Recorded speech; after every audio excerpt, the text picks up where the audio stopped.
అధినేతగా కూడా రారారు. సరే,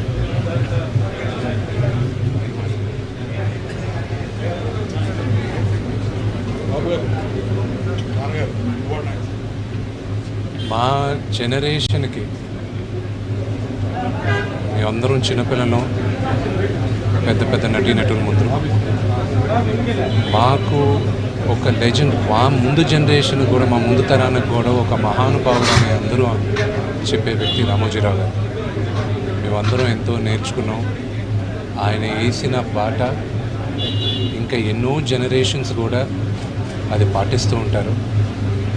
ఈరోజు రామోజీరావు గారు పోయిన దానికి ఆ లోటు ఒక తెలుగు రాష్ట్రానికే కాదు, యావత్ భారతదేశం గర్వించదగ్గ ఒక మీడియా బ్యారన్, ఒక వండర్ఫుల్ హ్యూమన్ బీయింగ్ మనం అందరం కోల్పోయాం.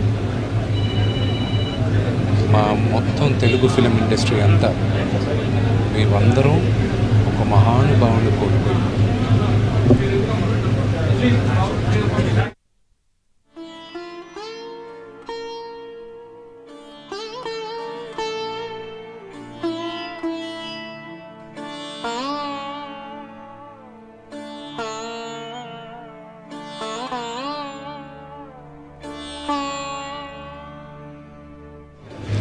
మీడియా విభాగంలో కానివ్వండి, సినిమా రంగంలో కానివ్వండి, తనకంటూ ఒక ప్రత్యేకమైన స్థానాన్ని ఏర్పరచుకొని రామోజీరావు గారు నిష్పాక్షికంగా ఈనాడు సంస్థల్ని, ఈటీవీ సంస్థల్ని నడిపిన బ్రహ్మాండమైన చరిత్ర రామోజీరావు గారు.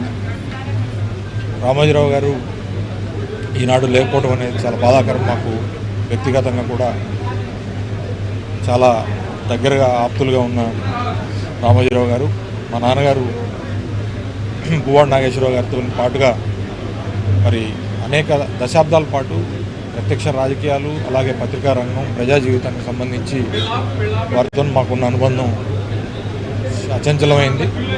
అలాగే మాకు ఇప్పుడు బంధువులుగా కూడా ఉండి మేము మా ఆప్తుని కోల్పోయినందుకు శోకతప్త హృదయంతో ఉన్నాం. ఈ సందర్భంలో రామోజీరావు గారి యొక్క విలువలు కానీ, లేదా రామోజీరావు గారు నెలకొల్పిన స్టాండర్డ్స్ని మనం ఒకసారి ఆలోచన చేసుకోవాల్సిన అవసరం ఉంది. అటు పత్రికా రంగంలో కానివ్వండి, టీవీ రంగంలో కానివ్వండి, లేదా సినిమా రంగంలో కానివ్వండి, వారి యొక్క కృషి అచంచలమైనది. వారిని రాబోయే తరాలు ఎప్పటికి కూడా ఆదర్శంగా తీసుకోవాల్సిన అవసరం, బాధ్యత ఉంది. తప్పకుండా వారి యొక్క మరి ఆశయాలను ముందుకు తీసుకుపోవడానికి మా వంతు కృషి చేస్తాం. మరి ఈ సందర్భంగా వారి కుటుంబ సభ్యులకి, మరి ఎండి గారు, మా బావగారు కిరణ్ గారికి, అలాగే కుటుంబ సభ్యులందరికీ కూడా, శైలజ గారికి కానీ అందరికీ కూడా మనస్ఫూర్తిగా మా సంతాపాన్ని తెలియజేస్తూ, ఆ భగవంతుడిని రామోజీరావు గారి ఆత్మకు శాంతి కలిగించవలసిందిగా కోరుతూ సెలవు తీసుకుంటాం.